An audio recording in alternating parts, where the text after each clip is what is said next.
What's up, guys? Welcome to another video.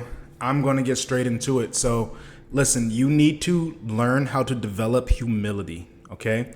You need to learn how to become anti-fragile, and that is a big ask. So I'm going to try to break it down in this video and help you understand how to do that and what it looks like, okay? But you need to develop these traits because without them, you will not be able to endure the tasks that are necessary to become basically like a superior man, to elevate into a superior position in life, right? We are all on, in one sense or another, we're all on the same playing field, right? We're all bound by these genetic limitations, to include intellectual limitations, right? Because of our genetics, right? All humans are going to be smarter than dogs, but imagine if there was another species that was just always smarter than humans, right? It'd be very clear to see how we are limited if that was the case. And, you know, why not entertain the idea that there are certain members in our species that are kind of making that a reality right now, right? So if we are going to have these genetic limits, like, let's play that game. Let's play the game that, yeah, our birth and our upbringing and our zip code, it actually did fuck us up, right? And we're not going to do the whole self-acceptance movement and like, it's okay, we can be whatever. Like, let's actually assume that we got a pretty shitty deck of cards, okay? The only traits that are going to help us turn that around, it's going to be discipline, endurance, tolerance, but really humility, right?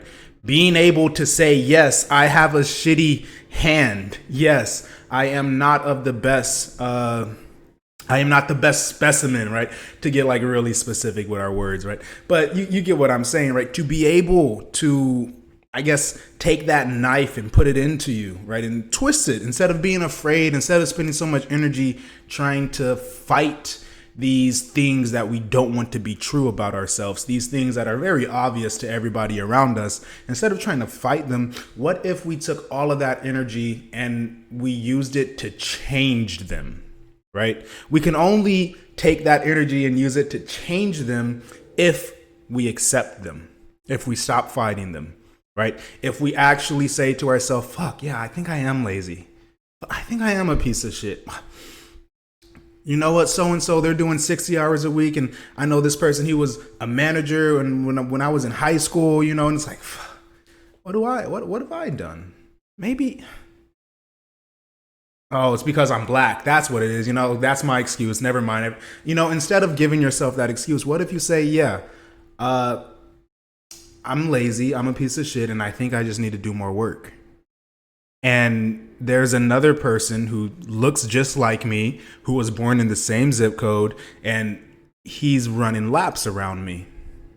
So how can I claim that it's because my parents were ghetto or because I was black or because of X, Y, or Z? How can I claim that when there is Barack Obama, right? He exists. He happened in this timeline, right? There is a black man as a president. How can you claim that as your excuse, right? Really, humility is, in my experience, it's very, it feels great. It feels amazing, but it's not fun to administer. You're almost always reluctant to administer it until you get into the habit of doing it. But the way that I do it, I would never do this in the presence of another person within my house. So take everything that I'm saying with a grain of salt if you are in that situation. But I take these sticky notes and I write down the most insulting things that I can think of for myself. The things that I would hate for my mother to call me or for my best friend to point out, right? The things that if I heard them in a conversation, I wouldn't have any defenses. I would just, you know, like get into a ball and start crying. Like I wouldn't know what to do. I would just start running, right? Instead of that fight response, I would have a flight response, right? Or a freeze response. And I write down all these slurs and these insults and these facts that I hate that are true about myself. And I put them on the mirror. And then I sit down and it's almost like a meditation. I sit down and I just look at these things and I say, yeah, these are all true.